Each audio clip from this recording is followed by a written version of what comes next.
Hi everyone. So today I want to show you how to do a basic analysis of your own data in iRacing or rFactor. Like with anything, practice really makes perfect, but analyzing your own data can actually dramatically accelerate your learning curve when it comes to both driving and improving car setup. Not to mention it's free and I think it's really fun.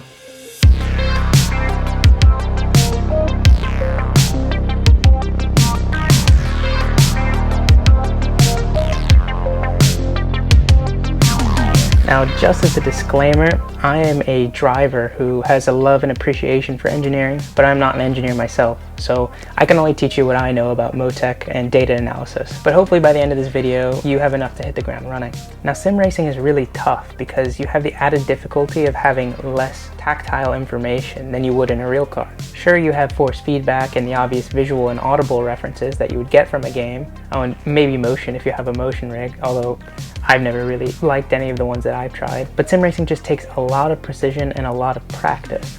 Also, finding and diagnosing imbalances in a race car is a skill that really takes a long time to develop. So that's why looking over data is such a useful, yet I think overlooked tool for sim racing. Alright, with all that said, let's just get right into it.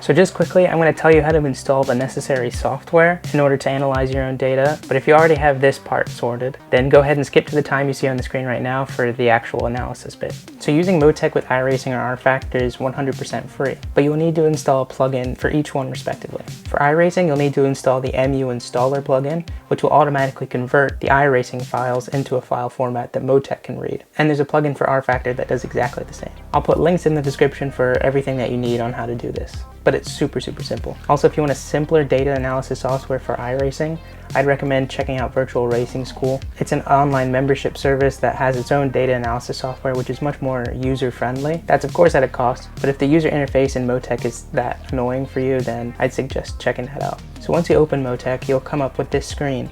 It'll ask you to either create a new workspace or to open an existing one. I'm going to go ahead and open one that I've already made and customized. I'll go ahead and drop a link in the description for a download if you'd like to just use that one. This one specifically though only works for iRacing. You may have to adjust some of the channels to fit with rFactor. So this screen that you're seeing right now is called the Workspace. You can customize this to however you want. And to do that, we first need to load a lap of data. So I'm going to go ahead and load some laps from Silverstone that I did in a league race recently. So now that we have a lap loaded, I'm going to go ahead and right click, hit properties, and here you can see all the groups and channels of data that I have for this specific window called driver. So if we want to add a channel, we just go ahead and select the add channel button down here. We search for what we want, let's say air temperature. We hit OK. We can either put this in a separate group or block it with one of the other pieces of data. So I'm going to just put this with the suspension position channel. Hit OK. And there we have the air temperature. Obviously it's just a straight line because in the game it was constant. But we can go ahead and change color and all sorts of stuff in this menu by hitting edit. We can change the limits. So let's say we only want to see a window between 20 and 25 degrees. We could do that. There's a bunch of stuff you can do here. Change the unit. So we're just going to go ahead and remove that. Now you definitely want to probably adjust some of these. I've adjusted the minimum and maximum to fit my specific laptop screen, but these are all adjusted in the properties window. And these workspaces can get quite complex. For instance, we can select another page such as brakes, and we have a whole bunch more data here as well that's specifically related to braking, which is really good because it allows us to keep the workspace clean and to only go into channels that we really need to look at. This is especially important if you're, say, in a session in iRacing and qualifying is coming up and you want to look at your data very quickly. You don't have to go and sort through a bunch of channels. You could create a custom one just for driving. Honestly, you only need what you're going to see right here in this driver channel in order to find lap time. The two main pages that I use is this driver one and the braking one, because this is particularly helpful for finding lockups like right here. So as I mentioned before, this is my iRacing workspace. Some of these channels are slightly different for rFactor. So here are the actual pages that I use for both iRacing and rFactor. Feel free to screenshot these and adjust them as needed. So before you ever even turn a lap, make sure that you're actually recording your data by selecting Alt-L in iRacing or Control-M in rFactor. This data will save somewhere in the game files, usually in a folder called telemetry or something like that. So the way we actually import our data is we select this button, and then we actually look for the file type. It's already opened here, but for example, I have it in just this random folder. If I just selected, say, this random folder here, it'll say that there are no files in this folder. If there happened to be a subfolder within that had the data, it still wouldn't show up here. So you have to specifically click the right folder that has the data you're looking for. If you're certain that the data is in there and it still doesn't detect it, then it just simply hasn't been converted properly, and you'll just need to convert it using the plugins. So once we find a session of data that we want to add to Motec, we simply click it and hit add. And if we want to have multiple sets of data, we just simply add these ones as well, and then open. And now we're ready to go. So let's go ahead and start analyzing by choosing 2 laps. Ideally, you want to pick your best time versus someone else who's gone a little bit quicker, or at least does the same time as you. Even if they're a little bit slower than you, there's a strong probability they're doing a different driving technique than you, and they may be finding a little bit of lap time in one place over you. So it's always worth checking other people's data just to see if they're finding something that you aren't. Now, if you can't get a hold of someone else's data and you only have your own to work with, that's completely fine. Definitely want to go through some of your other laps. You may just find something that you did on one lap that, if repeated, could yield more lap time on a consistent basis. Right, so to select the laps we want to view, we use these buttons here on the side. So you see I've selected this lap with the red button. I'm going to go ahead and pick a different lap as our target reference. This one was actually in free practice, this 52.26, and then we're going to compare that to my best lap from the race, which is this right here. So we're going to click this square in the middle, and that'll be our compare time. So first we want to make sure that we're in distance mode, and we do that by clicking this button. Now you can see we're in time mode down here, but we want to go back to distance. And now we're ready to delve into the laps. The number one rule for me when analyzing data is making sure the laps are lined up. And what I mean by that is this. So I've zoomed into one of the corners here, and in this case, it looks like this red lap, our reference lap, that I've just braked much deeper than the comparison lap. It looks pretty simple. I mean, all I needed to do to gain lap time was just brake deeper, right? But actually, if we look at suspension position, these are the little bumps and oscillations that are in the track. And you can see that these bumps aren't quite lined up, and you usually drive in the same place on the track on straights like this. So by selecting this button right here, which says show data offset axis, it brings up these little sliders down here. So if we use those sliders and we try and line up the lines just like that, we can actually see that the brake point was pretty much exactly the same. This is actually really important for each individual corner. Otherwise, it's very difficult to judge where the lost lap time is. Now, if the lap time is similar between the 2 laps, the data should be fairly aligned. The only discrepancy is, let's say it's between 2 drivers and they have very different lines. The distances may actually be different across the laps, and that can really throw off the alignment. So just to be cautious, you definitely want to check that at the beginning, right before braking of every corner. So now that we know how to align the data, let's go ahead and look for inefficiencies. So the laps we're going to be analyzing are going to be from a Lotus 49 at Homestead Miami Speedway on one of the Roval courses. Now I thought this would be good to show you guys because the Lotus 49 is obviously an old, softly sprung, no downforce. I mean, it's a very raw car, and the car moves around a lot, so it's really easy to find driving inefficiencies in the data. So I figured this would just be a good example to show you. So what exactly are we looking for in the data? I break up every corner into 4 phases. The first is the brake zone, which is when the car is still straight, as you can see by the steering trace here. The second phase is the corner entry, which is when we start thinking about releasing the brake and adding on steering. And this may encompass a little bit of coasting time as well.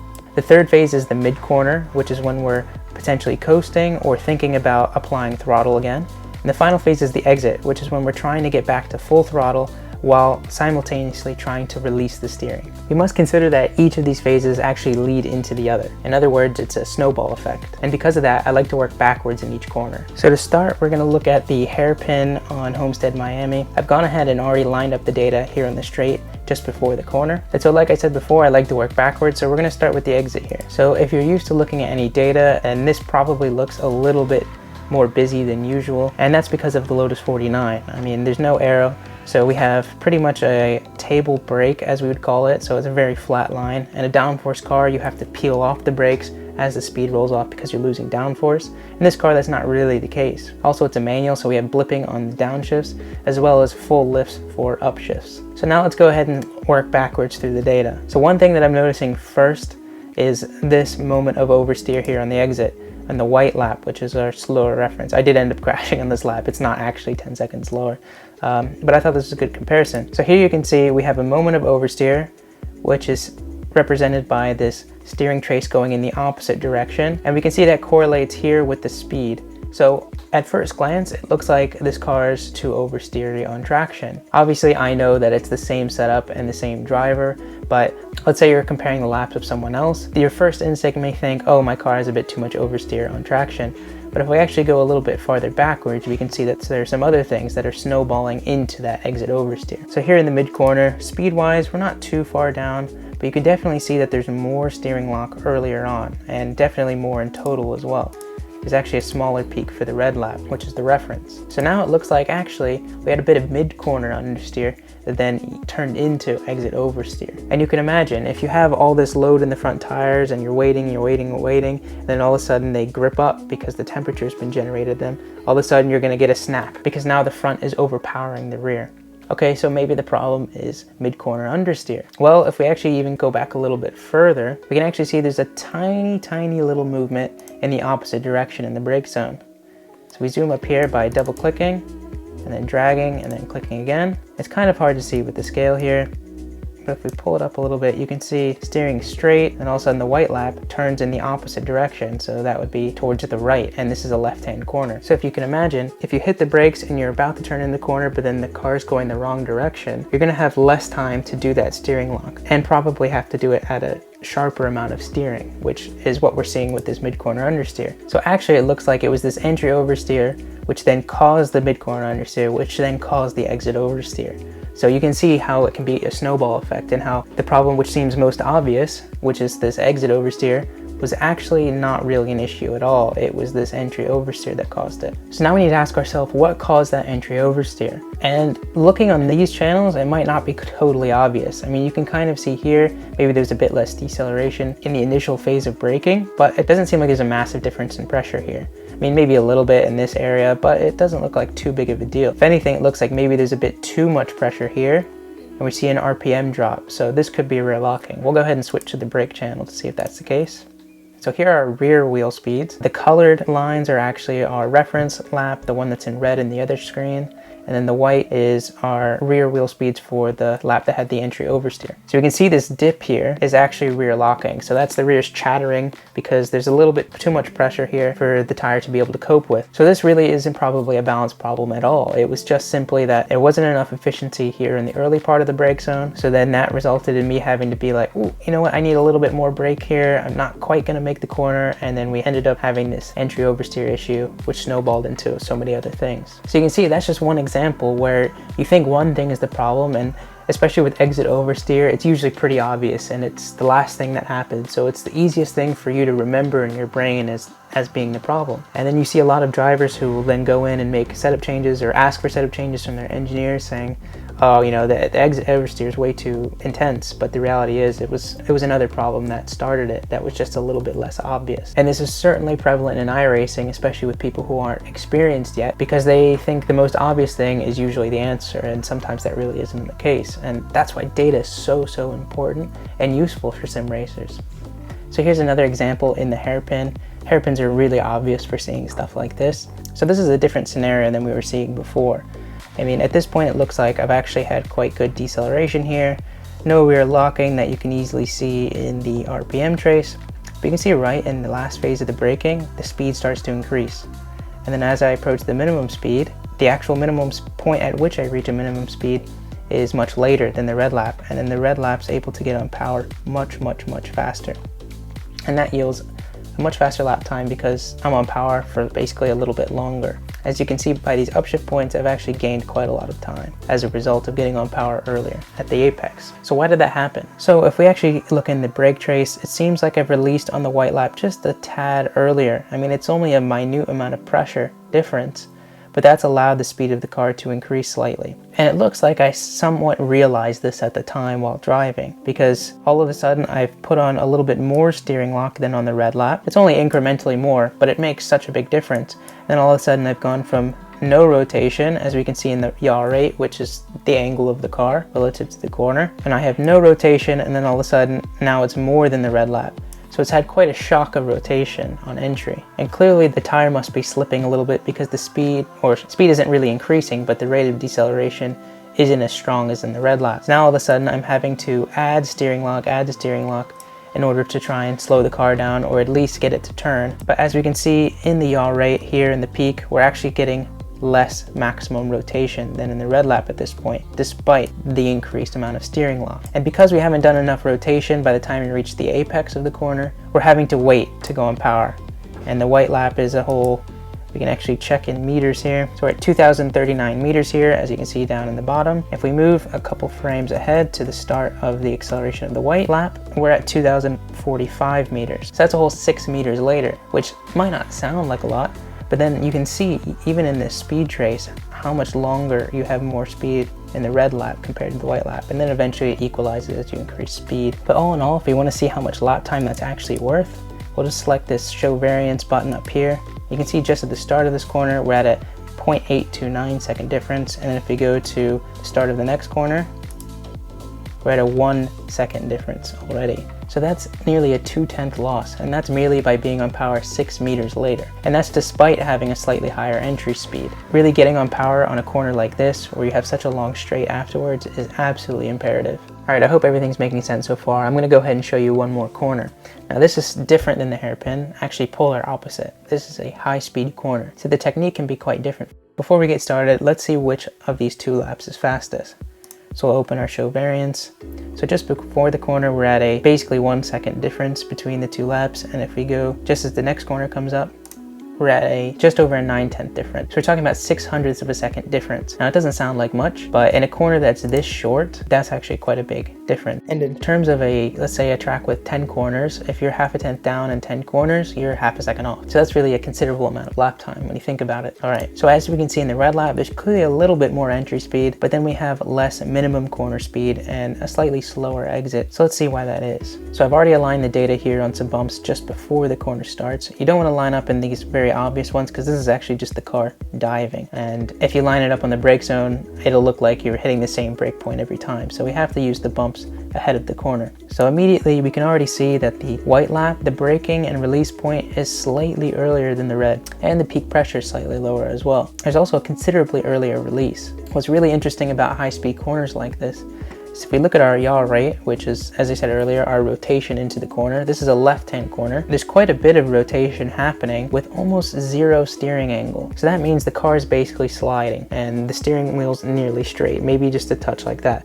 Actually, if we look farther into the corner right here, you can see the steering trace is actually pointing to the right. So the line going downward means we're turning right, and the line going upward means we're going left. So this means that we're actually going into a left-hand corner and steering a little bit to the right. So there's a little bit of entry oversteer here. But as we can see in the yaw rate, the white lap has done a little bit more rotation a tiny bit earlier, and this is as a result of being at a lower speed. The car's been able to do that rotation. The red lap's been a tiny bit too overloaded, so it's needed to do more rotation later on, so around this area, and that's really killed the speed off from the car. Obviously, a car accelerates the most as it's straight. So as the car's waiting to rotate, it's just slowly killing off the speed, and you can see I can't really get back to power to maintain that speed. Even though I get to full throttle with this red lap and the white lap doesn't, it really isn't enough time because of how short the straight is to gain the time we lost here in the minimum speed of the corner. So as you can see, it's really a compromise in every single corner, no matter what style you're using. And it's about finding the correct amount of compromise in each corner that allows you to be faster than someone else. So I think the main takeaways from analyzing this corner are, 1, every corner is a compromise. You may feel like a hero gaining everything on the entry, but if you end up losing that speed in the mid corner and the exit, then it really wasn't worth it. The other thing I think is really interesting here is looking at the yaw rate relative to steering. There's a lot of rotation happening without the steering, and the way that's happening is actually through the brakes and the way we're releasing. So by doing such an aggressive release here on the white lap of the brakes, that's actually instigated. If we line that up with the yaw rate here, that's exactly when the rotation starts happening. So it had pretty much nothing to do with the steering. It was all in how you release the brakes. So obviously that technique is a little bit exaggerated here in the Lotus 49 because of the nature of the suspension characteristic, but that's a technique that applies to any car. I mean, the physics don't change. It's just happening at a much faster rate, or it's happening in a much less obvious amount of time. So anyway guys, that's it for this video. The main takeaways from this are always make sure you line up your data, always use multiple channels like yaw, steering angle, throttle, brake position, your cornering speed, and your engine RPM, as well as gear position, and take all those into account to try and determine where the inefficiencies are in your driving or in the car. Obviously nothing's going to replace you getting a natural feeling from actually driving, but this can really help the learning process. And I find it really interesting using the hundreds of channels you have available for finding little nuances in the car and in your driving that you otherwise wouldn't really feel. So anyway, if you guys enjoyed this video and you learned something, please let me know. If you have any questions, I'd be happy to answer them in the comment section. Anyway, see you guys in the next one.